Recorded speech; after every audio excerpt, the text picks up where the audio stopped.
Hi நண்பர்களே, வணக்கம். Welcome to motor Vikatan. ஒரு 2 வருஷத்துக்கு முன்னாடி ₹200 பெட்ரோல் போட்டால் ஒரு ஸ்கூட்டியோட பெட்ரோல் டேங்க்கு அப்படி நிரம்பி வழிஞ்சிரும். ஆனால் இப்போது நிலைமை அப்படி இல்லை. பெட்ரோலை பார்த்து தான் யூஸ் பண்ணணும். அதே நேரம் மைலேஜையும் குறையாமல் பார்த்துக்கணும். ஏன்னா இப்போ பெட்ரோல் விலை செஞ்சுரி அடிச்சிருச்சு நண்பர்களே. அதுக்கு இந்த 10 விஷயங்களை நிச்சயமாக நீங்கள் ஃபாலோ பண்ணி தான் ஆகணும். ஃபஸ்ட்டு விஷயம் பார்த்தீங்கன்னா, சிலருக்கு கிளச் அப்படின்னா ரொம்ப பிடிக்கும். சிக்னலில் கூட நான் பார்த்துருக்கேன். கிளச்சை விடாமல் இறுக்கமாக பிடிச்சிக்கிட்டே நிற்பாங்க. இது ரொம்ப தப்பு. இன்னும் சிலர் கிளச்சை பிடிச்சிக்கிட்டே ஆக்சிலரேட்டர் முறுக்கி காமிப்பாங்க. சில பேர் நான் விசாரிச்சிருக்கேன், ஹார்ன் ஒர்க் ஆகலை, அதுக்காக தான் அப்படின்னு. இது அதை விட தப்பு boss. Gear up down shift பண்ணும்போது மட்டும்தான் கிளச்சோட ஞாபகம் வரணும். இது கார்களுக்கும் பொருந்தும். ஏன் அப்படின்னா மைலேஜுக்கு முக்கியமான எதிரியே கிளச்சு தான்.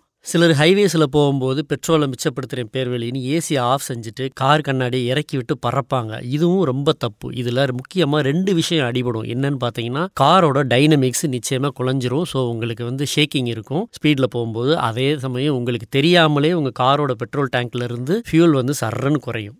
அதே மாதிரி காலங்காத்தால் பைக்கை ஸ்டார்ட் பண்ணும்போது டர்ருபுருன்னு ஆக்சிலேட்டர் முறுக்காதீங்க. இப்போ வர்ற BS6 பைக்ஸ்ல எல்லாம் சாஃப்ட் டச் எலக்ட்ரிக் ஸ்டார்ட் தான். சிலர் பட்டனே அழுத்திட்டு ஆக்சிலரேட்டரை முறுக்கிட்டே இருப்பாங்க. இது தேவையில்லை. இதனால பெட்ரோல் செலவு எக்ஸ்ட்ரா தான் ஆகும். முடிஞ்ச வரை காலையில் எந்த உடனே கிக் ஸ்டார்ட் பண்ணுறது ரொம்ப நல்லது பைக்குகளுக்கு.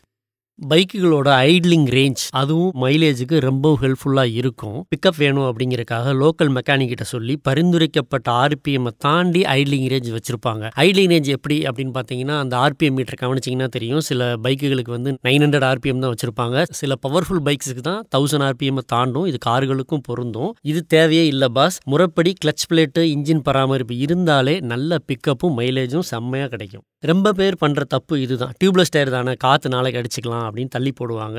இது ரொம்ப தப்பு. அதாவது சரியான காற்று அளவு கொண்ட டயர்கள் மைலேஜுக்கு அமைதியான நண்பர்கள். காற்றழுத்தம் குறைவாக இருந்தால் உங்கள் கவனத்துக்கே வராமல் மைலேஜ் நிச்சயமாக குறையும். ஸோ வாரம் ஒரு முறை காற்றடிக்கணும் அப்படின்னு செல்ஃபோனில் தயவு செஞ்சு ரிமைண்டர் போட்டு வச்சுக்கோங்க.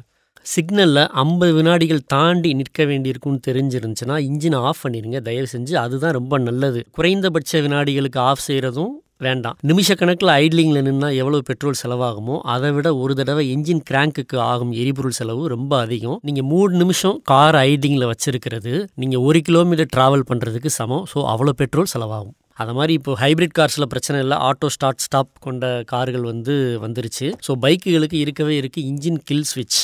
அதை மாதிரி கியர் போடுறதுலையும் எரிபொருள் சிக்கனம் அடங்கியிருக்கு. அதாவது குறைவான வேகத்திலே சட்டுன கியர் சில பேர் அப்ஷிஃப்ட் பண்ணுவாங்க. அதை மாதிரி ஸ்பீடாக போகும்போது டவுன் ஷிஃப்ட் பண்ணுவாங்க. இதுவும் ரொம்ப தப்பு. கியர் போடும்போது என்ஜின் நாக்கிங் தெரிஞ்சால் அவங்க நிச்சயமாக நல்ல டிரைவரே இல்லை. தப்பான கியர் என்கேஜ்மெண்ட் செய்கிறீங்க அப்படின்னு அர்த்தம். இதுலேயும் ரொம்ப மைலேஜ் அடி வாங்கும்.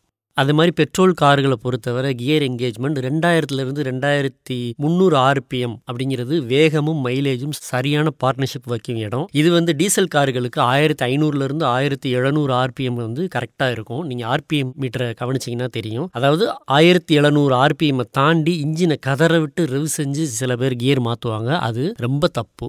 முடிஞ்ச வரை பைக்குகளோட செயின் ஸ்ப்ராக்கெட்டில் கவனம் வைக்கணும். அதாவது மண் அப்புறம் தூசு படிஞ்ச செயின்கள் வீலை சுற்றுறதுக்கு இன்ஜின் பவரை தான் படுத்தி எடுக்கும். எனவே வாரத்துக்கு ஒரு முறையாவது செயினுக்கு கியர் ஆயில் அல்லது லூப்ரிகண்ட் அடித்து பக்காவாக வச்சுருங்க. நம் கண்ணு முன்னாடியே பைக்கு செம்ம ஸ்மூத்தாக இருக்கும். மைலேஜ் நிச்சயம் கூடும். லாஸ்ட் பாயிண்ட் என்னென்னா, சடன் பிரேக்கிங், திடீர் ஆக்சிலரேஷன். இந்த ரெண்டுமே பார்த்தீங்கன்னா ஒரு நல்ல டிரைவிங்க்கு ரைடிங்க்கு அழகு கிடையாது. இது மைலேஜ் நிச்சயமாக அடி வாங்கும். ரேஸ் டிரைவிங் செய்ய மாட்டேன், கிராஜுவலான ஸ்பீடில் தான் போவேன், ஆக்சிலரேட்டரையும் கிளச்சையும் மதிப்பேன் அப்படின்னு உறுதிமொழி எடுத்துட்டு நீங்கள் வண்டி எடுங்க. இது நமக்கும் நல்லது, அடுத்தவங்களுக்கு நல்லது, பைக்குக்கும் நல்லது.